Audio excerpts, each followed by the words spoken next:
أعوذ بالله من الشيطان الرجيم. بسم الله الرحمن الرحيم. الحمد للہ رب العالمین والصلاة والسلام علی نبینا محمد وعلی آلہ وصحبہ اجمعین اما بعد.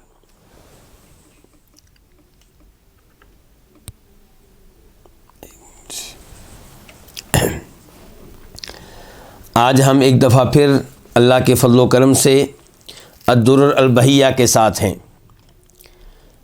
فقہی احکام و مسائل پہ مشتمل بہت ہی عظیم کتاب ہے. کتاب کے مؤلف ہیں امام محمد بن علی الشوکانی. قرآن و حدیث کے دلائل کی روشنی میں اس کتاب میں فقہی احکام و مسائل بیان کرتے ہیں، اور ہم اللہ کے فضل و کرم سے کتاب الطہارہ پڑھ چکے ہیں، اور آج ہم کتاب الصلاۃ میں ہیں، اور کتاب الصلاۃ کے بھی کئی ابواب ہم پڑھ چکے ہیں. اس وقت ہمارا موضوع چوتھا باب ہے، اور وہ ہے باب کیفیت الصلاۃ، طریقہ نماز. اس موضوع پہ بھی ہم ایک درس پہلے لے چکے ہیں، وہ پارٹ 1 ہوا، اور آج پارٹ 2 پڑھیں گے. امام شوکانی رحمہ اللہ فرماتے ہیں وَلَا يَجِبُ مِنْ أَذْكَارِهَا إِلَّا التَّكْبِيرُ. نماز کے اذکار میں سے کچھ بھی واجب نہیں ہے سوائے تکبیر کے، اللہ اکبر کہنے کے.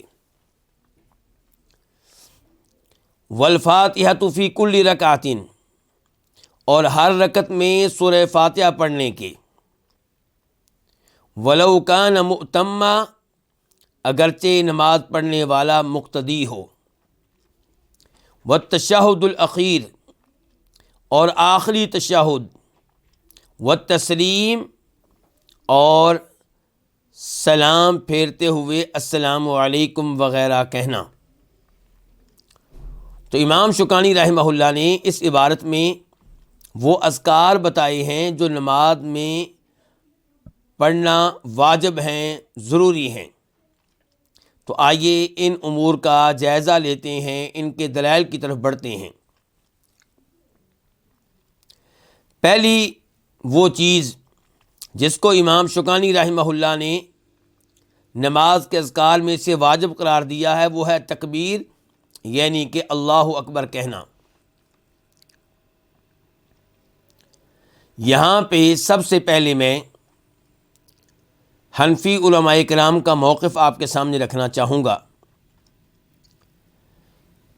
مختصر القدوری فقہ حنفی کی بہت ہی قابل اعتماد کتاب ہے. اس کے مؤلف کہتے ہیں فَإِنْ قَالَ بَدَلًا مِّنَ التَّكْبِيرِ اللَّهُ أَجَلُّ أَوْ أَعْظَمُ أَوِ الرَّحْمَنُ أَكْبَرُ أَجْزَأَهُ عِنْدَ أَبِي حَنِیفَةَ وَمُحَمَّدٍ. کہ اگر کوئی آدمی نماز میں اللہ اکبر کی بجائے کہہ دے اللہ اجل، کہ اللہ بہت عظیم ہے، یا کہہ دے اللہ اعظم، اللہ بڑی عظمتوں والا ہے، یا اللہ اکبر کی جگہ پہ کہہ دے الرحمن اکبر، رحمان بہت بڑا ہے. اللہ اجل میں کیا ہوا تھا؟ دوسرا لفظ تبدیل کیا، اکبر کی جگہ پہ اجل کہہ دیا. اللہ اعظم میں دوسرا لفظ تبدیل کیا، اللہ اکبر کی جگہ پہ اعظم کہہ دیا. اور تیسری مثال میں لفظ اللہ کی جگہ پہ کیا آ گیا؟ الرحمن، الرحمن اکبر. تو یہ اس انداز سے الفاظ ادا کرنا اللہ اکبر کی جگہ پہ، یہ بھی درست ہوگا کن کے ہاں؟ امام ابو حنیفہ رحمہ اللہ کے ہاں، اور ان کے شاگرد امام محمد کے ہاں. لیکن کیا یہ حدیث کے مطابق ہے؟ نہیں، حدیث سے ایسا کوئی ثبوت نہیں ملتا. اسی لیے امام صاحب کے اپنے دوسرے شاگرد کیا کہتے ہیں؟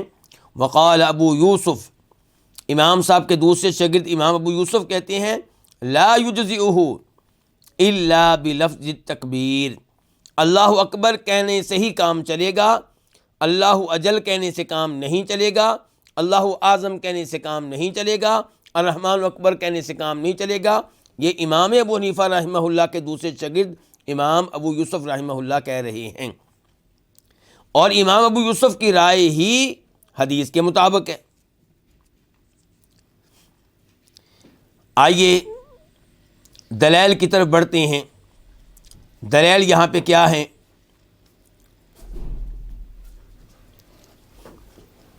امام ابو داؤد رحمہ اللہ روایت کرتے ہیں، اور حدیث کا نمبر ہے 61 کہ فرمایا نبی علیہ الصلوۃ والسلام نے، مفتاح الصلاۃ الطہور و تحریمها التکبیر، نماز کی کنجی، نماز کی چابی کیا ہے؟ طہارت، وضو، یعنی کہ وضو کے بغیر نماز نہیں ہوگی۔ وتحریمها التکبیر، اور نماز کا آغاز کس سے ہوگا؟ اللہ اکبر سے ہوگا۔ اللہ اکبر کہنے سے نماز کا آغاز ہوگا، چنانچہ وہ چیزیں حرام ہو جائیں گی جو پہلے حلال تھیں لیکن نماز میں ممنوع ہوتی ہیں، مثال کے طور پہ گفتگو کرنا، مثال کے طور پہ کھانا کھانا وغیرہ وغیرہ۔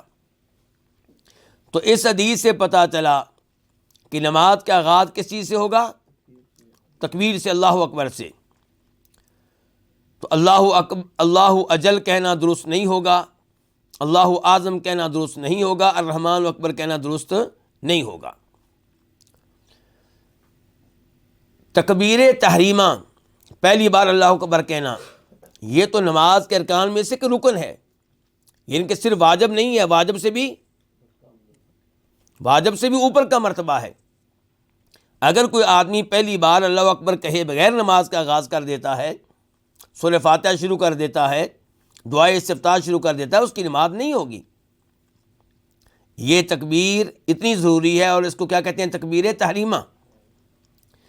جو بعد کی تکبیرات ہیں، رکوع میں جاتے ہوئے، سجدہ میں جاتے ہوئے، انہیں آپ کیا کہیں گے؟ تکبیرات انتقال، یعنی کہ وہ تکبیریں جو کہہ کر آپ ایک رکن سے دوسرے رکن میں شفٹ ہوتے ہیں، منتقل ہوتے ہیں۔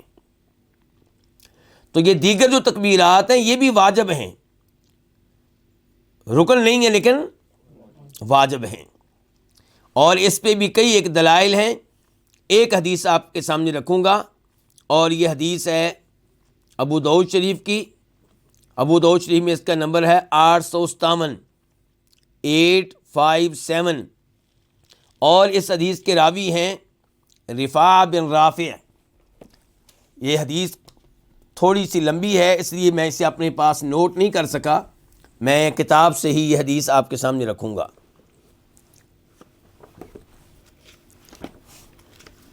بنیادی طور پہ اس حدیث میں اسی صحابی کا واقعہ بیان ہوا ہے۔ کون سے صحابی؟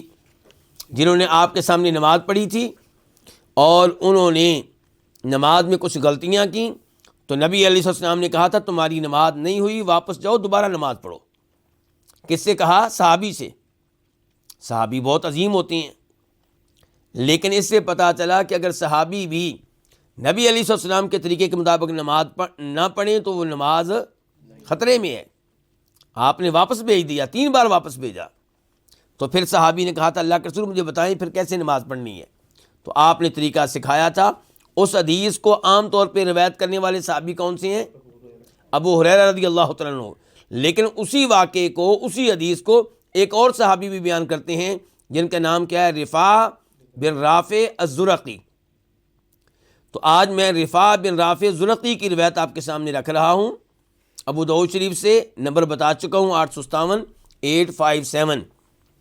کہتے ہیں کہ نبی علیہ الصلوۃ والسلام نے اس صحابی سے کہا تھا کہ لا انہ لا تتم صلاۃ لأحد من الناس حتی یتوضأ، کسی بھی شخص کی نماز کامل نہیں ہوگی جب تک کہ وضو نہ کر لے۔ پہلے کیا کرنا پڑے گا؟ وضو۔ فَيَضَعَ الْوُضُوءَ یعنی مواضعہ، یعنی کہ وضو کو اچھے طریقے سے کیا جائے، وضو کے اعضاء انہیں دھویا جائے۔ ثُمَّ يُكَبِّرْ، وضو کے بعد اب کیا کہے گا؟ اللہ اکبر، اور یہ کیا ہے؟ تکبیر تحریمہ۔ وَيَحْمَدُ اللَّهَ جَلَّ وَعَزَّ وَيُثْنِي عَلَيْهِ، اور اللہ کی حمد و ثنا بیان کرے، کس کے بعد؟ اللہ اکبر کے بعد۔ تو یہ حمد و ثنا کون سی ہے، کیا مراد ہے اس سے؟ دعائے استفتاح، دعائے استفتاح، اور اس کا تذکرہ آگے چل کر آئے گا، اس وقت میں اسی حدیث کی طرف اشارہ کروں گا۔ تو ابھی آپ ذرا اس کو ذہن میں رکھیں کہ یہ یہاں پہ آپ کیا کہہ رہے ہیں، اللہ اکبر کہے، پھر اللہ کی حمد و ثنا بیان کرے، وَيَقْرَأْ بِمَا تَيَسَّرَ مِنَ الْقُرْآنِ، اور قرآن میں سے جس قدر پڑھنا ممکن ہو وہ پڑھے۔ اور اس کی وضاحت دوسری حدیث میں آتی ہے کہ فاتحہ پڑھنا ضروری ہے، فاتحہ پڑھنا ضروری ہے، اور فاتحہ کے علاوہ جتنا حصہ جہاں سے پڑھ سکے وہاں سے پڑھے۔ ثم یقول اللہ اکبر، پھر کیا کہے؟ اللہ اکبر۔ میں اس وقت دلائل کس چیز کے دے رہا ہوں؟ اللہ اکبر کہنے کے۔ تو اب رکوع میں جانا ہے تو آپ کیا کہہ رہے ہیں؟ ثم یقول اللہ اکبر، اللہ اکبر کہے۔ ثم یرکع، پھر رکوع میں جائے، حتی تطمئن مفاصلہ، یہاں تک کہ رکوع میں اس کے جوڑ سکون میں آ جائیں، یعنی کہ جلد بازی سے کام نہ لے۔ ثم یقول سمی اللہ لمن حمیدہ، پھر رکوع سے اٹھتے ہوئے اللہ اکبر نہیں کہنا، بلکہ کیا کہنا ہے؟ سمی اللہ لمن حمیدہ کہنا ہے۔ حتی یستوی قائما، یہاں تک کہ سیدھا اچھی طرح کھڑا ہو جائے۔ ثم یقول اللہ اکبر، اب کہاں جا رہا ہے؟ سجدے میں۔ اب کیا کہے؟ اللہ اکبر۔ ثم یسجد، اللہ اکبر کہہ کے سجدے میں چلا جائے۔ حتی تطمئن مفاصلہ، یہاں تک کہ سجدے میں اس کے جوڑ اپنی جگہ پہ تسلی میں آ جائیں، سکون میں آ جائیں۔ ثم یقول اللہ اکبر، پھر اللہ اکبر کہے، وَيَرْفَعُ رَأْسَهُ، اپنا سر اٹھائے، کہاں سے؟ سجدے سے۔ حتی یستوی قاعدا، یہاں تک کہ اچھی طرح بیٹھ جائے۔ ثم یقول اللہ اکبر، پھر اللہ اکبر کہے، ثم یسجد، اور اللہ اکبر کہہ کے سجدے میں چلا جائے۔ حتی تطمئن مفاصلہ، یہاں تک کہ اس کے جوڑ پرسکون ہو جائیں۔ ثم یرفع رأسہ، پھر اپنا سر اٹھائے سجدے سے، فیکبر، اور کیا کہے؟ اللہ اکبر۔ ایک رکعت ہو گئی۔ آپ فرماتے ہیں فَإِذَا فَعَلَ ذَلِكَ فَقَدْ تَمَّتْ صَلَاتُهُ، جب اس انداز سے نماز پڑھے گا تو اس کی نماز کیا ہو جائے گی؟ مکمل ہو جائے گی۔ اچھا، یہ حدیث جو ہے، جیسا کہ پہلے گزارش کر چکا ہوں، یہ وہ حدیث ہے جس کا تعلق اس صحابی کے واقعے سے ہے جن سے نماز میں کمی کوتاہی ہوئی۔ اس لیے علماء کرام کہتے ہیں کہ اس حدیث میں جو تعلیمات دی گئی ہیں وہ طریقہ نماز میں وجوب کا درجہ رکھتی ہیں، ان پہ عمل کرنا کیا ہے؟ واجب ہے، کم از کم درجہ واجب کا ہے، ورنہ کئی چیزیں ایسی ہیں جو واجب سے بھی اوپر ہیں، کیا ہیں؟ رکن ہے، کیا ہے؟ رکن ہے۔ تو اللہ اکبر اس حدیث سے پتہ چلا نماز میں کہنا ضروری ہے، بلکہ سمی اللہ لمن حمیدہ کہنا بھی ضروری ہے، بلکہ سمی اللہ لمن حمیدہ کے بعد ربنا لک الحمد کہنا بھی ضروری ہے۔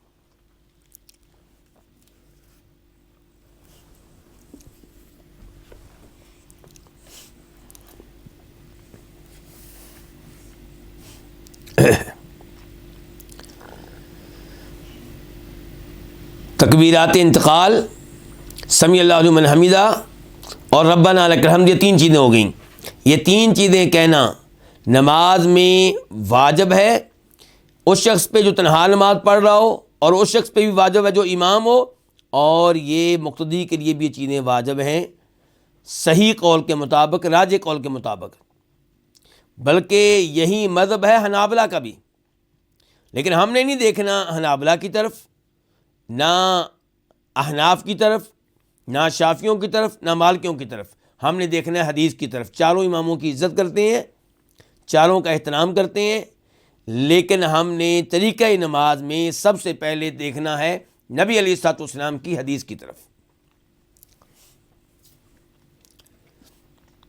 اس کے بعد فرماتے ہیں امام شوکانی، والفاتحۃ فی کل رکعۃ، اور ہر رکعت میں فاتحہ پڑھنا بھی واجب ہے۔ فاتحہ کے موضوع پہ گزشتہ درس میں گفتگو ہو چکی ہے، اور میں نے وہ دلائل ذکر کیے تھے جن سے معلوم ہوتا ہے کہ نماز میں فاتحہ پڑھنا واجب بلکہ رکن ہے، اس کے بغیر نماز نہیں ہے۔ وہ دلائل مقتدی کے لیے بھی ہیں، امام کے لیے بھی ہیں، اور تنہا نماز پڑھنے والے کے لیے بھی ہیں، کیونکہ الفاظ ہی ایسے استعمال کیے ہیں نبی علیہ الصلوۃ والسلام نے۔ مثال کے طور پہ لا صلاۃ لمن لم یقرأ بفاتحۃ الکتاب، یہ حدیث میں نے بتائی تھی، نمبر دوبارہ بتانا چاہ رہا ہوں، 756 ہے بخاری شریف میں، 756، اور یہی حدیث مسلم شریف میں بھی آئی ہے، اور وہاں پہ نمبر ہے 394، 394۔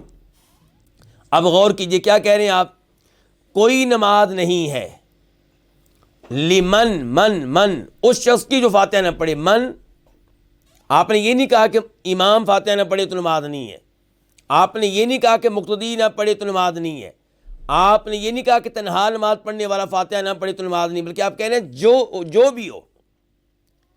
تو آپ کے الفاظ عام ہیں، شامل ہیں، ہر نمازی اس میں داخل ہے۔ تو پتہ چلا کہ فاتحہ ضروری ہے امام کے لیے بھی، مقتدی کے لیے بھی، اور تنہا نماز پڑھنے والے کے لیے بھی۔ پھر دوسری حدیث مسلم شریف کی جس کا نمبر ہے 395، 395، اور اس میں فرماتے ہیں نبی علیہ الصلوۃ والسلام، من صلی صلاۃ لم یقرأ فیہا بأم القرآن فہی خداج، جو کوئی ایسی نماز پڑھے جس نماز میں وہ فاتحہ نہ پڑھے تو اس کی نماز کیا ہے؟ ناقص ہے۔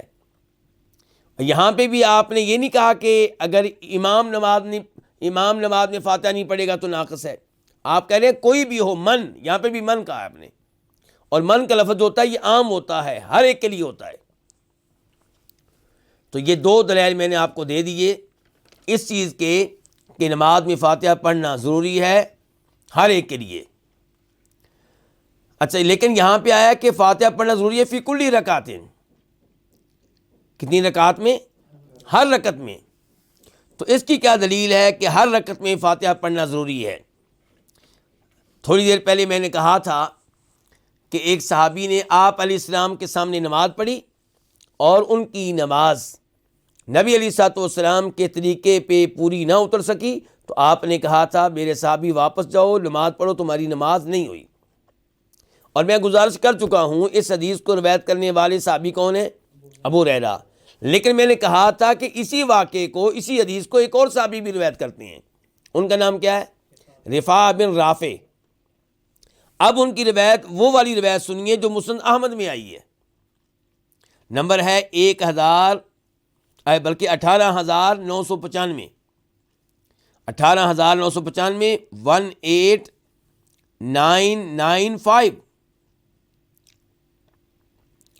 یہاں پہ کیا کہتے ہیں رفاع بن رافع کہ نبی علیہ الصلوۃ والسلام نے اپنے اس صحابی سے کہا تھا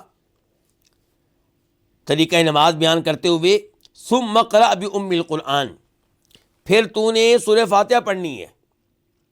کیا پڑھنی ہے؟ سورہ، نام لیا باقاعدہ، ثم اقرأ بأم القرآن ثم اقرأ بما شئت، سورہ فاتحہ پڑھ لینے کے بعد جہاں سے چاہو تلاوت کرو۔ پھر قرآن کریم کی کوئی بھی صورت پڑھ سکتے ہو، لیکن فاتحہ کیا ہے؟ ضروری ہے، اس کا نام لیا آپ نے۔ اچھا، اس کے بعد کیا کہتے ہیں آپ اس حدیث کے آخر میں، طریقہ پورا بیان کرنے کے بعد ایک رکعت کا، فرمایا ثم اصنع ذلک فی کل رکعت، پھر ہر رکعت میں یہی کام کرنا ہے۔ تو پتہ چلا کہ جو کچھ پہلی رکعت میں کرنا ہے وہی دوسری، تیسری، چوتھی رکعت میں کرنا ہے۔ تو آپ کہہ رہے ہیں ثم اصنع ذلک فی کل رکعت، پھر ہر رکعت میں یہی کام کرنا ہے۔ تو امام شوکانی کی یہ بات درست نکلی کہ فاتحہ پڑھنا ضروری ہے فی کل رکعت، ہر رکعت میں۔ امام شوکانی کہتے ہیں ولو کان مؤتمن، چاہے نماز پڑھنے والا کون ہو؟ مقتدی ہو۔ اور اس موضوع پہ میں دلائل آپ کے سامنے بیان کر چکا ہوں کہ اللہ کے رسول علیہ السلام کے الفاظ کیا ہیں؟ عام ہیں، من کا لفظ آپ استعمال کرتے ہیں۔ لیکن اب میں ایک خاص حدیث آپ کے سامنے رکھنا چاہتا ہوں۔ اس حدیث کو روایت کرنے والے امام ابو داؤد ہیں، اپنی کتاب میں لے کر آئے ہیں، بلکہ اس حدیث کو دوسرے ائمہ کرام نے بھی روایت کیا ہے، لیکن میں آپ کو حوالہ فی الحال ابو داؤد شریف کا دے رہا ہوں. نمبر ہے اس کا وہاں پہ 823 823.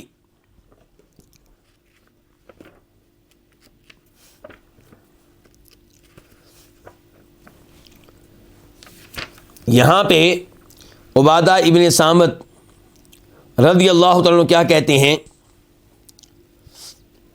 کہ ہم نبی علیہ الصلوۃ والسلام کے پیچھے تھے.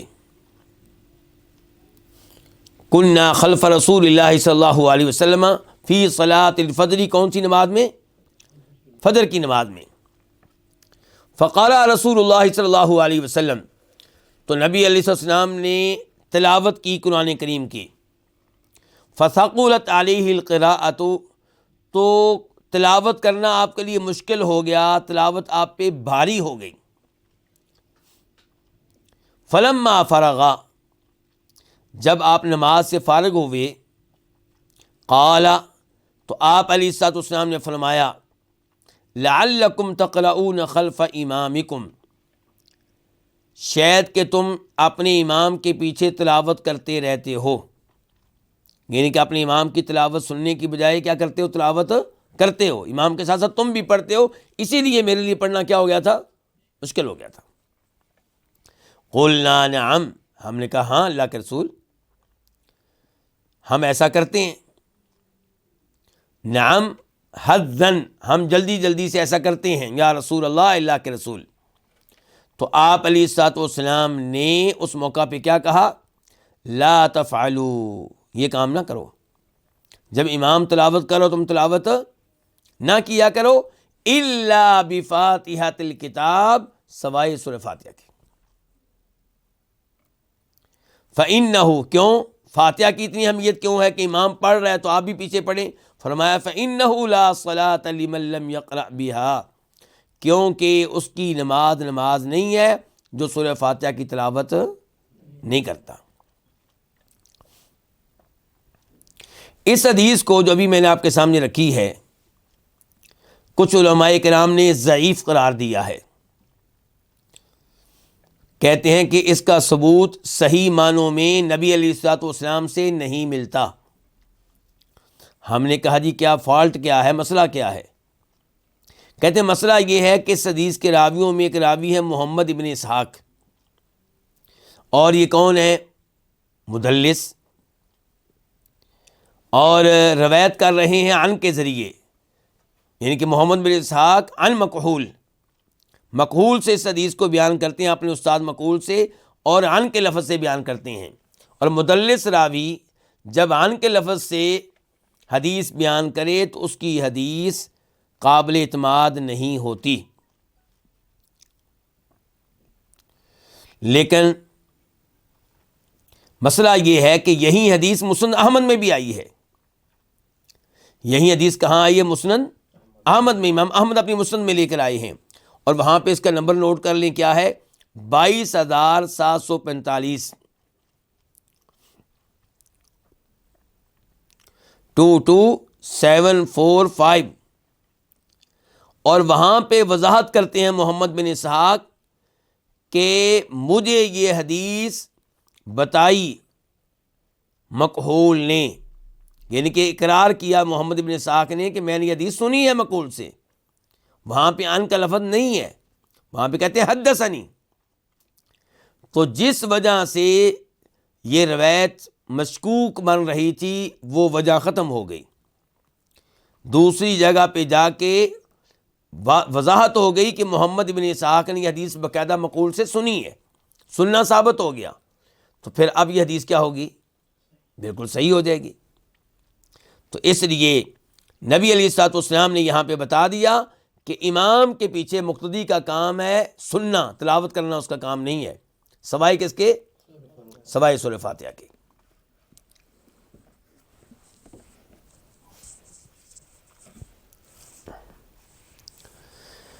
تو ابھی موضوع کیا چل رہا ہے ہمارا؟ آپ کو یاد ہے کہ بھول چکے ہیں. امام شوکانی کیا بتا رہے ہیں ہمیں کہ نماز میں کون کون سے اذکار واجب ہیں. تو پہلے انہوں نے کیا بتایا؟ اللہ اکبر کہنا. پھر کیا بتایا؟ ہر رکعت میں سورہ فاتحہ پڑھنا. اب کہتے ہیں والتشہد الاخیر، اور تیسرے نمبر پہ آخری تشہد. کون سا تشہد؟ اچھا، ایک تو یہ وضاحت کہ امام شوکانی نے آخری تشہد کا نام لیا ہے، درمیانے تشہد کا نام کیوں نہیں لیا؟ کیونکہ امام شوکانی کے نزدیک درمیانہ تشہد واجب نہیں ہے بلکہ سنت ہے، جبکہ گزشتہ درس میں اس موضوع پہ گفتگو ہو چکی ہے کہ صحیح بات یہ ہے کہ درمیانہ تشہد بھی واجب ہے۔ وہ دلیل جلدی سے پھر میں آپ کے سامنے دہرا دیتا ہوں۔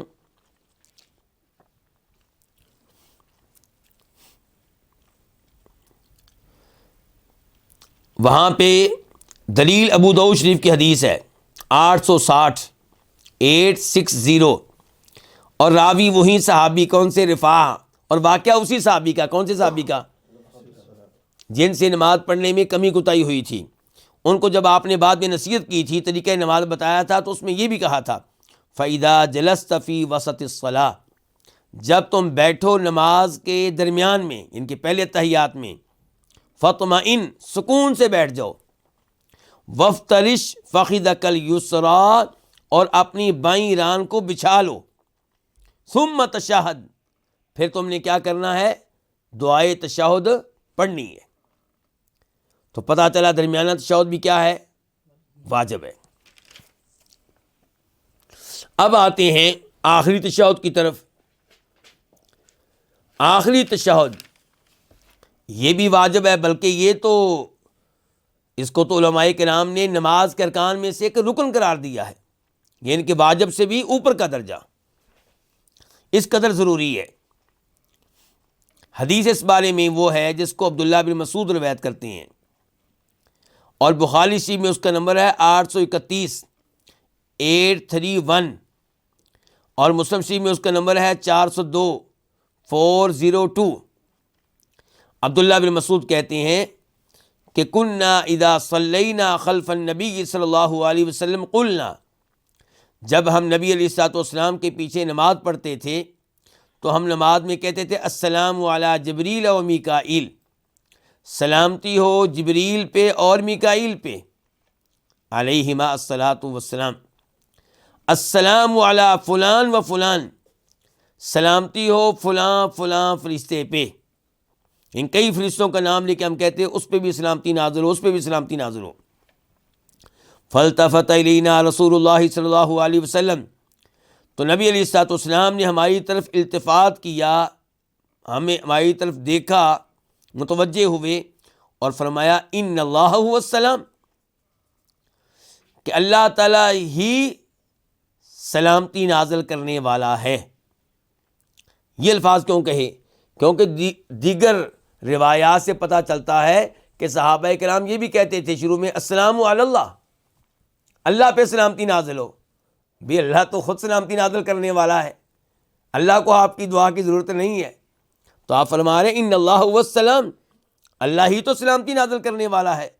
جس کو سلامت رکھا ہوا ہے اللہ نے رکھا ہوا ہے، جس کو محفوظ رکھا ہوا مصیبتوں سے کس نے محفوظ رکھا ہوا؟ اللہ تعالیٰ نے۔ فرمایا فَإِذَا صَلَّى أَحَدُكُمْ فَلْيَقُلْ، جب تم میں سے کوئی نماز پڑھے فَلْيَقُلْ، اسے چاہیے کہ یہ کہے۔ یہ آرڈر کے الفاظ ہیں، امر کے الفاظ ہیں۔ اس سے کیا پتہ چلا شیخ صاحب کہ یہ دعا پڑھنا کیا ہے؟ واجب ہے۔ تو کیا دعا سکھائی پھر آپ نے؟ التحیات للہ والصلوات والطیبات، السلام علیک ایھا النبی ورحمۃ اللہ وبرکاتہ، السلام علینا وعلی عباد اللہ الصالحین، اشہد ان لا الہ الا اللہ واشہد ان محمدا عبدہ ورسولہ۔ اس حدیث کی جو روایت نسائی میں آئی ہے وہاں پہ یہ الفاظ بھی ہیں کہ کننا نقول قبل ان یفرض علینا التشہد، کہ ہم کہا کرتے تھے کہ اللہ پہ سلامتی ہو، فرشتوں پہ سلامتی ہو، کب؟ جب کہ ہمارے اوپر تشہد فرض نہیں ہوا تھا۔ اس کا مطلب ہے بعد میں کیا ہوا؟ فرض ہوا۔ تو اس سے بھی پتہ چلا ان الفاظ سے بھی کہ یہ التحیات کی دعا، یہ دعائے تشہد، یہ پڑھنا واجب ہے، فرض ہے، بلکہ یہ چیز رکن کی حیثیت رکھتی ہے۔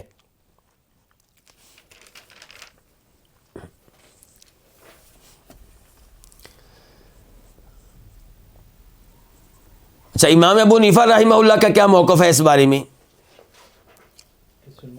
امام ابو حنیفہ رحمہ اللہ کے نزدیک اتنی مقدار میں بیٹھنا ضروری ہے جتنی مقدار میں دعائے تشہد پڑھی جا سکتی ہے، لیکن خود یہ دعا پڑھنا ضروری نہیں ہے۔ یہ کن کا موقف ہے؟ امام ابو حنیفہ رحمہ اللہ کا۔ ان کے ہاں یہ ہے کہ جتنی دیر میں یہ دعا پڑھی جا سکتی ہے اتنی دیر میں تشہد میں بیٹھنا ضروری ہے، چاہے آپ یہ دعا نہ پڑھیں۔ لیکن صحیح موقف کیا ہے کہ یہ دعا پڑھنا کیا ہے؟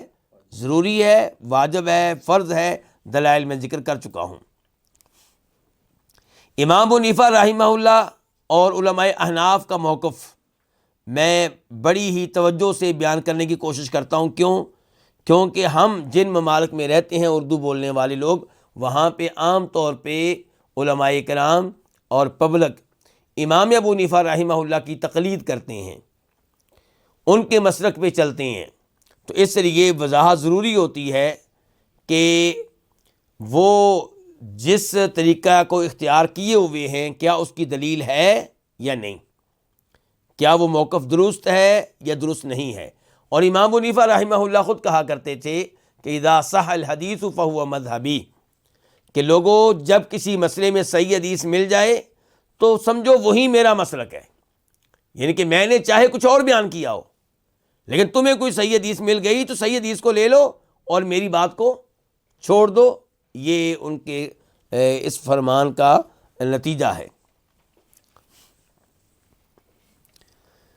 اذکار میں سے جو چیزیں واجب ہیں ان میں سے ایک کیا؟ والتسلیم، سلام پھیرنا، یعنی کہ کیا کہنا؟ السلام علیکم ورحمۃ اللہ، السلام علیکم ورحمۃ اللہ، یہ بھی کیا ہے؟ یہ واجب ہے۔ اچھا، دلائل کی طرف آنے سے پہلے یہاں پہ بھی میں امام ابو حنیفہ رحمہ اللہ کا موقف بیان کر دوں۔ امام ابو حنیفہ رحمہ اللہ کا موقف کیا ہے کہ دونوں سلام پھیرنے یہ آپ کا اختیار ہے، آپ ایسا کر سکتے ہیں، لیکن سلام پھیرنا فرض نہیں ہے۔ سلام پھیرنا کیا؟ فرض نہیں ہے، بلکہ امام قدوری اپنی کتاب مختصر القدوری میں علماء احناف کی طرف سے یہ وضاحت کرتے ہیں کہ وَإِن تَعَمَّدَ الْحَدَثَ فِي هَذِهِ الْحَالَةِ أَوْ تَكَلَّمَ أَوْ عَمِلَ عَمَلًا يُنَافِي الصَّلَاةَ تَمَّتْ صَلَاتُهُ، کہ اگر دعائے تشہد پڑھ لینے کے بعد کوئی آدمی جان بوجھ کر اپنی ہوا کو خارج کرتا ہے یا جان بوجھ کر کسی سے کلام کرتا ہے، گفتگو کرتا ہے، یا کوئی ایسی حرکت کرتا ہے جو نماز کے منافی ہے، تو اس کے ساتھ ہی اس کی نماز مکمل ہو جائے گی، چاہے اس نے سلام نہ پھیرا ہو۔ یعنی کہ جان بوجھ کے ہوا خارج کی ہے، اس سے اس کی کیا ہو جائے گی؟ نماز مکمل ہو جائے گی۔ یعنی کہ سلام پھیرنے کی جگہ کس نے لے لی؟ ہوا، وہ اس ہوا نے جو جان بوجھ کے خارج کی گئی۔ تو یہ موقف ہے علماء احناف کا اس مسئلے میں، جبکہ یہ موقف ٹھیک نہیں ہے، یہ موقف بالکل غلط ہے۔ جان بوجھ کے ہوا خارج کریں گے آپ کی نماز باطل ہو جائے گی، دوبارہ وضو کرنا پڑے گا، نئے سرے سے نماز پڑھنا پڑے گی۔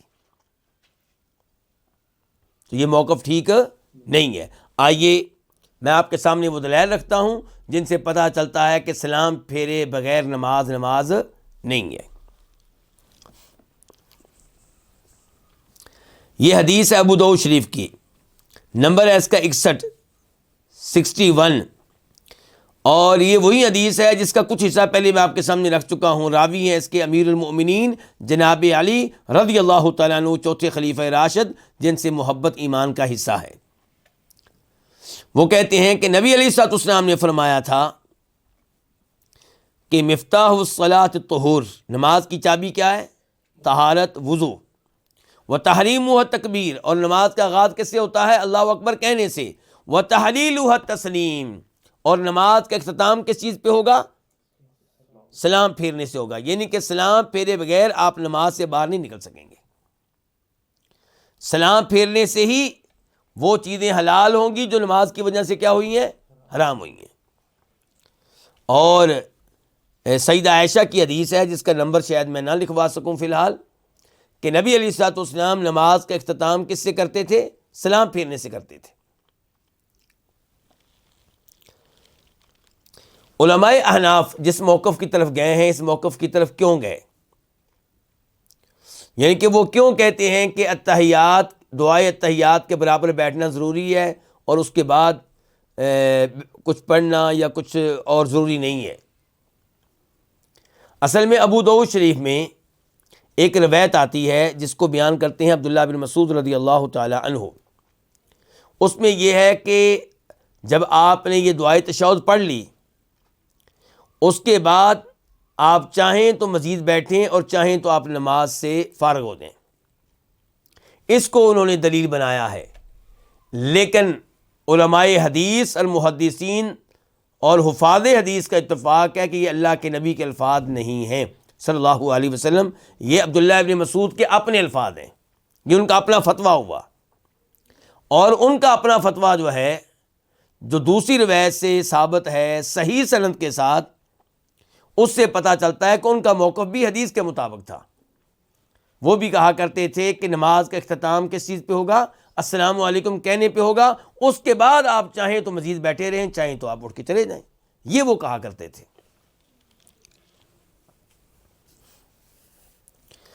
امام شوکانی کہتے ہیں وما عدا ذلک فسنن، اس کے علاوہ امور جو ہیں وہ کیا ہیں؟ وہ سنت ہیں، یعنی کہ واجب چیزیں آپ کو بتا دی گئیں، ان کے علاوہ جو امور ہیں، جو چیزیں ہیں، وہ کیا ہیں؟ وہ سنت ہیں۔ وہ کون کون سی ہیں؟ امام شوکانی سے ہم پوچھتے ہیں، کہتے ہیں نمبر 1 وہی الرفع فی المواضع الاربعہ، 4 مقامات پہ الرفع اٹھانا، کس کو؟ ہاتھوں کو۔ 4 مقامات پہ ہاتھوں کو اٹھانا کہتے ہیں سنت ہے۔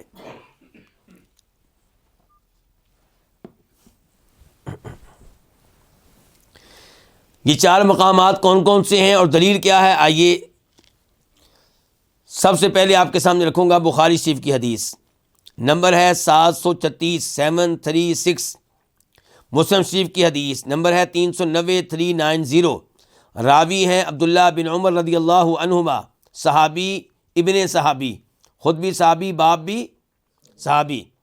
عبداللہ بن عمر کہتے ہیں کان النبی صلی اللہ علیہ وسلم اذا قام الی الصلاۃ رفع یدیہ، کہ نبی علیہ الصلوۃ والسلام جب نماز کے لیے کھڑے ہوتے تھے اپنے دونوں ہاتھوں کو اٹھاتے تھے، بلند کرتے تھے اس طرح، حتی یکون حذو منکبیہ، یہاں تک کہ دونوں ہاتھ کندھوں کے برابر ہوتے، پھر اللہ اکبر کہتے۔ یہ دیکھیں کندھوں کے برابر، یہ یعنی کہ ان کے برابر۔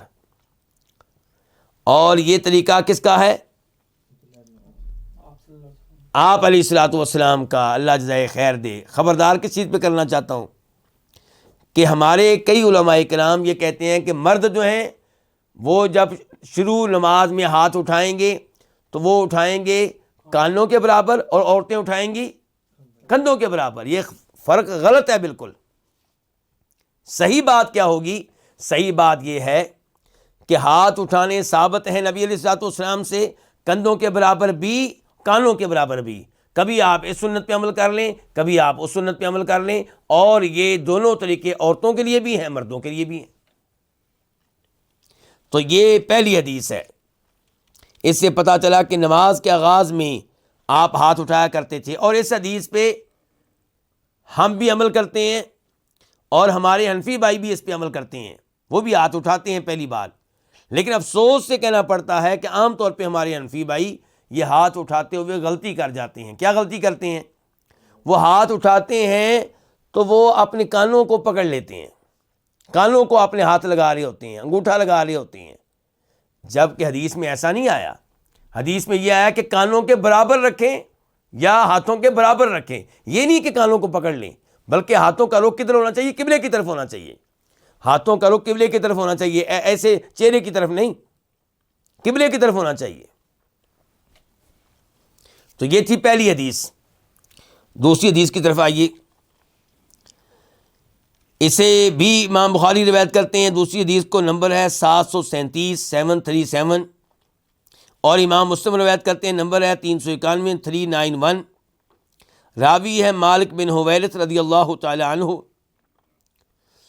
اور یہ حدیث بھی ہم پڑھنے لگے ہیں، اس کی اہمیت اس لحاظ سے بہت زیادہ ہے کہ یہاں پہ راوی کون ہے؟ مالک بن حویرث اللیثی، اور یہ وہ صحابی ہیں جو نبی علیہ الصلوۃ والسلام کی آخری زندگی میں مسلمان ہوئے ہیں۔ تو یہ بھی بیان کرنے لگے ہیں کہ نبی علیہ السلام کو میں نے دیکھا کہ آپ رفع الیدین کر رہے تھے۔ اس کا مطلب یہ ہے کہ رفع الیدین آپ کی وہ سنت ہے جو کینسل نہیں ہوئی، منسوخ نہیں ہوئی، کیونکہ جو صحابہ کرام آپ کی آخری زندگی میں مسلمان ہوئے یمن سے آئے، یہ یمن سے آئے تھے۔ ایسا نہیں ہے کہ مدینہ میں رہتے ہوں تو آپ کہیں شاید انہوں نے حالت کفر میں نماز دیکھی ہوگی، نہیں نہیں نہیں نہیں، مدینہ سے آئے اور یمن سے آئے، آپ کی آخری زندگی میں آئے، انہوں نے جو نماز دیکھی اس میں بھی رفع الیدین موجود ہے۔ سنیے ذرا ان کے الفاظ، کہتے ہیں کہ رأیت رسول اللہ صلی اللہ علیہ وسلم، میں نے دیکھا نبی علیہ الصلوۃ والسلام کو، یرفع یدیہ، آپ اپنے ہاتھوں کو بلند کرتے، اپنے ہاتھوں کو اٹھاتے، یعنی کہ رفع الیدین کرتے، اذا کبر، جب اللہ اکبر کہتے، تکبیر تحریمہ کہتے، پہلی تکبیر کہتے، وَإِذَا رَكَعَ، اور جب رکوع میں جاتے، وَإِذَا رَفَعَ رَأْسَهُ مِنَ الرُّكُوعِ، اور جب اپنے سر کو رکوع سے اٹھاتے تب بھی رفع الیدین کرتے، حَتَّى يَبْلُغَ بِهِمَا فُرُوعَ أُذُنَيْهِ، یہاں تک کہ اپنے ہاتھوں کو اٹھاتے اٹھاتے آپ انہیں لے جاتے اپنے کانوں کی لو تک، یعنی کہ نچلے حصے تک، یہ یہاں تک لے جاتے۔ تیسری حدیث، اسے بھی روایت کرنے والے امام بخاری ہیں اور نمبر ہے 739 739۔ راوی جو تابعی ہیں وہ ہیں نافع، عبداللہ ابن عمر رضی اللہ عنہ کے شاگرد بھی، آزاد کردہ غلام بھی، کہتے ہیں ان ابن عمر، کہ عبداللہ ابن عمر، کان اذا دخل فی الصلاۃ، جب نماز میں داخل ہوتے تھے، کبرا، کیا کہتے؟ اللہ اکبر۔ کون سی تکبیر ہے یہ؟ تکبیر تحریمہ۔ ورفع یدیہ، اور اپنے ہاتھوں کو اٹھاتے، ان کے رفع الیدین کرتے۔ وَإِذَا رَكَعَ، اور جب رکوع میں جاتے، رفع یدیہ، اپنے دونوں ہاتھوں کو اٹھاتے۔ وَإِذَا قَالَ سَمِعَ اللَّهُ لِمَنْ حَمِدَهُ، اور جب رکوع سے اٹھتے ہوئے سمیع اللہ لمن حمدہ کہتے، رفع یدیہ، اپنے ہاتھوں کو اٹھاتے، رفع الیدین کرتے۔ وَإِذَا قَامَ مِنَ الرَّكْعَتَيْنِ، یہ جو چوتھا مقام ہے رفع الیدین کرنے کا، جو پہلی حدیثوں میں نہیں آیا اب آیا ہے، اور جب 2 رکعتوں کے بعد اٹھتے، کس رکعت کے لیے؟ تیسری رکعت کے لیے، تو رفع یدیہ، اپنے دونوں ہاتھوں کو بلند کرتے، انہیں اٹھاتے۔ ورفع، یہ کون ایسا کرتے تھے؟ عبداللہ بن عمر۔ ابھی اللہ کے رسول کا نام نہیں آیا، اب آگے نام آ رہا ہے۔ ورفع ذلك ابن عمر الى نبی اللہ صلی اللہ علیہ وسلم، اور عبداللہ بن عمر کہتے تھے کہ یہی طریقہ تھا کس کا؟ نبی علیہ الصلوۃ والسلام کا، وہ اس حدیث کو اللہ کے نبی کی طرف منسوب کیا کرتے تھے صلی اللہ علیہ وسلم۔ اور یہاں پہ چھوٹا سا ایک اور مسئلہ بھی بیان کر دوں کہ جب عبداللہ بن عمر کہہ رہے ہیں کہ 2 رکعتوں کے بعد اٹھتے تھے تو آپ رفع الیدین کرتے تھے، تو اگر کوئی آدمی 3 رکعتیں پڑھ رہا ہو بطور وطر، تو 2 رکعتوں کے بعد جب اٹھے گا، ظاہر وطر میں وہ بیٹھے گا تو نہیں، جب 3 رکعتیں ایک ساتھ پڑھیں گے آپ 3 وطر، تو 2 رکعتوں کے بعد آپ نہیں بیٹھیں گے، ایسے ہی نا شیخ صاحب؟ وہاں 3 رکعتیں جب آپ بطور وطر پڑھیں گے ایک سلام کے ساتھ، تو پھر آپ 2 رکعتوں کے بعد نہیں بیٹھیں گے، تحیات نہیں کریں گے، جیسا کہ آپ نے دیکھا ہوگا مسجد نبوی میں بھی ایسے ہوتا ہے، مسجد حرام میں بھی ایسا ہی ہوتا ہے۔ تو تب آپ کیا رفع الیدین کریں گے تیسری رکعت کے لیے اٹھتے ہوئے؟ بالکل کریں گے، کیونکہ اللہ کے نبی کے بارے میں کیا کہہ رہے ہیں کہ 2 رکعتوں کے بعد جب آپ اٹھتے تھے، یعنی کہ چاہے التحیات اور تشہد کر کے اٹھیں یا اس کے بغیر اٹھیں۔ تو یہ تھے دلائل رفع الیدین کرنے کے، مالک بن حویرث، عبداللہ بن عمر، ورنہ اس موضوع پہ احادیث کہیں زیادہ ہیں، 50 کے قریب وہ صحابہ کرام ہیں جنہوں نے یہ بیان کیا ہے کہ نبی علیہ الصلوۃ والسلام نماز میں رفع الیدین کیا کرتے تھے۔ عشرہ مبشرہ وہ بھی روایت کرتے ہیں کہ نبی علیہ السلام نماز میں رفع الیدین کیا کرتے تھے، اور وہ صحابہ کرام جو آپ کی آخری زندگی میں مسلمان ہوئے، ان میں سے ایک کا نام ذکر ہو چکا ہے، کون؟ مالک بن حویرث، دوسرے نمبر پہ وائل بن حجر، اور ان کی روایت مسلم میں آتی ہے، یہ بھی آپ کی آخری زندگی میں مسلمان ہوئے ہیں، یہ بھی بتاتے ہیں کہ میں نے نبی علیہ السلام کو دیکھا کہ آپ رفع الیدین کرتے تھے۔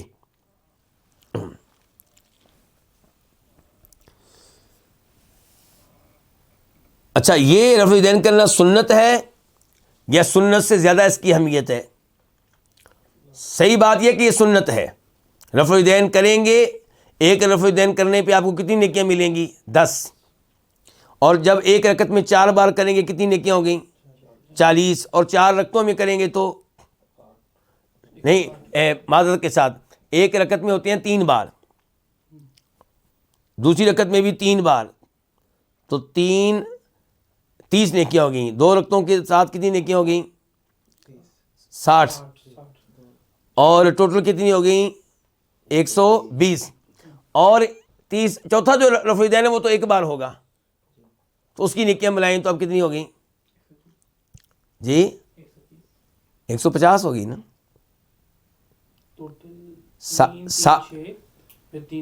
جی اور چوتھے میں نہیں، ٹوٹل رفع الیدین ہوئے 120 ایسے. ہاں جی 130 ہو گئی، ٹھیک ہے 130 ہو گئی، یعنی کہ 130 نیکیاں تو یہ بن جاتی ہیں. اب ہم ان نیکیوں سے پیچھے کیوں رہیں؟ یعنی کہ صرف اس لیے رفع الیدین نہ کریں کہ ہمارے رشتہ دار نہیں کرتے، ہمارے مولوی صاحب نہیں کرتے، ہمارے والدین نہیں کرتے تھے. یہ بہت بڑی محرومی ہے. نبی علیہ السلام کی سنتیں اس لیے نہیں ہوتی کہ آپ ان کو چھوڑیں، اس لیے ہوتی ہیں کہ آپ ان کو اپنائیں، اس لیے ہوتی ہیں. اور اس کے باوجود اگر کوئی کبھی رفع الیدین چھوڑ دیتا ہے تو ہم یہ فتویٰ نہیں لگاتے کہ اس کی نماز نہیں ہوئی، لیکن رفع الیدین چھوڑنا اور چیز ہے، رفع الیدین کرنے والوں سے نفرت کرنا اور چیز ہے. رفع الیدین نہ کرنا ہلکا معاملہ ہے، رفع الیدین کی سنت سے بغض رکھنا، نفرت رکھنا، اس کا مذاق اڑانا، یہ جرم ہوگا. یہ کیا ہوگا؟ کیونکہ سنت کس کی ہے؟ اللہ کے نبی علیہ السلام کی. اور پھر پاکستان انڈیا میں ایسا ماحول بنا دیا گیا ہے کہ جیسے اس کے اوپر صرف اہل الحدیث عمل کرتے ہیں. بھائی اس کے اوپر عمل کیا ہے، میں کہہ رہا ہوں صحابہ کرام نے. امام بخاری نے رفع الیدین کے موضوع پہ الگ سے کتاب لکھی ہے، صحیح بخاری میں بھی حدیث لے کر آئے ہیں اور اس موضوع پہ الگ سے کتاب لکھی ہے.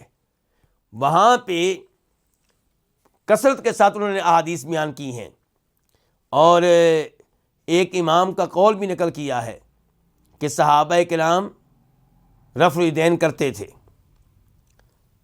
تو امام بخاری کہتے ہیں دیکھیں یہ تابعی کہہ رہے ہیں کہ صحابہ کرام رفع الیدین کرتے تھے، اور انہوں نے یہ نہیں کہا کہ رفع الیدین صحابہ کرام کرتے تھے سوائے ایک کے یا سوائے 2 کے، نہیں، ان کی گفتگو سے لگ رہا ہے کہ سارے ہی کرتے تھے.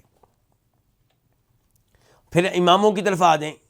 اگر امام حنیفہ رحمہ اللہ نے رفع الیدین نہیں کیا اور آپ اس چیز کو پکڑ کر بیٹھ گئے ہیں اور احادیث کی طرف توجہ نہیں کر رہے، تو امام احمد بن حنبل تو کرتے تھے، امام شافعی کرتے تھے، امام مالک کے بارے میں صحیح موقف یہ ہے کہ وہ کرتے تھے.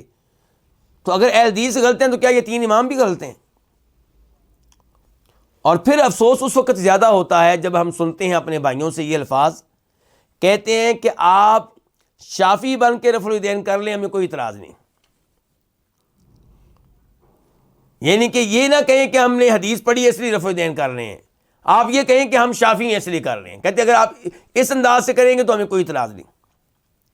کراچی میں ہمارے دیوبندی لوگوں کے ایسے مدارس موجود ہیں جہاں غیر ملکی طالب علم بھی پڑھتے ہیں، اور ان میں سے کئی کیا ہوتے ہیں؟ شافعی ہوتے ہیں. وہ رفع الیدین کرتے ہیں، ان کے اوپر کوئی اعتراض نہیں کیا جاتا. کیوں؟ کیونکہ وہ شافعی ہونے کی وجہ سے کرتے ہیں. یعنی کہ اگر کوئی اللہ کے رسول کی حدیث کی وجہ سے کرے پھر مسئلہ ہے. کتنے افسوس کا مقام ہے، کتنی عجیب بات ہے. ایسا رویہ نہیں ہونا چاہیے. اور یہاں پہ میں ایک اور جملہ بھی کہنے لگا ہوں، پہلے بھی میں نے کئی دروس میں کہا ہے کہ سعودی عرب میں آپ چلے جائیں، وہاں پہ مساجد الگ الگ نہیں ہیں. ایسا نہیں ہے کہ یہ دیوبندیوں کی مسجد ہے، یہ بریلویوں کی ہے، یہ اہل حدیث کی ہے. ایک مسجد ہے، سب اس میں نماز پڑھتے ہیں. اور آپ سعودی عرب میں جائیں، جائزہ لیں، رفع الیدین کرنے والے بھی اسی امام کے پیچھے نماز پڑھ رہے ہوں گے، رفع الیدین نہ کرنے والے بھی. اور رفع الیدین نہ کرنے والوں کو کوئی ڈانٹے گا نہیں، کوئی برا بلا نہیں کہے گا، کوئی ان سے نفرت نہیں کرے گا. اچھا، پاکستان میں، انڈیا میں مساجد الگ الگ کیوں ہو گئیں؟ یہاں پہ یہ تشدد کیا گیا، یہ غلو کیا گیا سختی اتنی کی گئی کہ رفع الیدین کرنے والوں کو مقتدی بننے کی بھی اجازت نہ دی گئی۔ میں امام ہونے کی بات نہیں کر رہا بھائی، امام آپ تھے رفع الیدین نہ کرنے والے، لیکن آپ کے پیچھے کھڑے ہو کے کوئی مقتدی رفع الیدین کرتا ہے، آمین کہتا ہے، آپ اس کو برداشت کریں۔ لیکن آپ نے ایسے لوگوں کو مساجد سے نکالا۔ جب نکالا تو ظاہر ہے کہ کوئی انسان مسجد کے بغیر پوری زندگی نہیں گزار سکتا، تو پھر رفع الیدین کرنے والوں نے الگ سے مساجد قائم کی، اور پھر سلسلہ چل پڑا، اور اب تو بہت آگے جا چکا ہے۔ لیکن خرابی کہاں سے پیدا ہوئی کہ آپ نے رفع الیدین کرنے والوں کو اپنا مقتدی بننے کی بھی اجازت نہیں دی۔ چلیں بھی آپ کی پاور تھی، آپ کی اکثریت تھی، آپ یہ کہتے کہ جی ہم نے ان کو امام نہیں بننے دینا، ٹھیک ہے کوئی بات نہیں، لیکن آپ مقتدی بھی نہ بننے دیں۔ اور یہی صورتحال آج تقریباً کہاں پہ ہے؟ افغانستان میں۔ یعنی کہ ہم دعائیں کرتے رہے کہ وہاں سے وہ لوگ نکل جائیں جو مسلمان نہیں ہیں۔ سب کے جذبات، سب کی محبتیں طالبان کے ساتھ تھیں، لیکن جو ہی حکومت آئی تو ان کے اوپر سختی کی گئی جو رفع الیدین کرتے تھے، اور یہ کہ صورتحال دن بدن اس معاملے میں کیا ہو رہی ہے؟ خراب ہو رہی ہے۔ بھی آپ کی حکومت آ گئی ہے، ٹھیک ہے آپ یہ اعلان کر دیں جی ہم ان کو امام نہیں بننے دیں گے، لیکن وہی صورتحال آپ کو مقتدی بھی نہیں بننے دے رہے، تو اس کا پھر نتیجہ جو ہے وہ اچھا نہیں نکلتا۔ اللہ رب العزت سے دعا ہے کہ اللہ تعالی ہمیں اپنی نمازیں نبی علیہ السلام کے طریقے کے مطابق کرنے کی توفیق عنایت فرمائے۔ اس باب کا تیسرا پارٹ باقی ہے، انشاءاللہ اس کے ساتھ ہی یہ گفتگو مکمل ہو جائے گی۔ اللہ تعالی ہمیں علم لینے کی اور احادیث سیکھنے کی توفیق عنایت فرمائے۔ آپ سب کو اللہ تعالی جزائے خیر دے۔ وصلی اللہ تعالی علی نبینا محمد وعلی آلہ وصحبہ اجمعین۔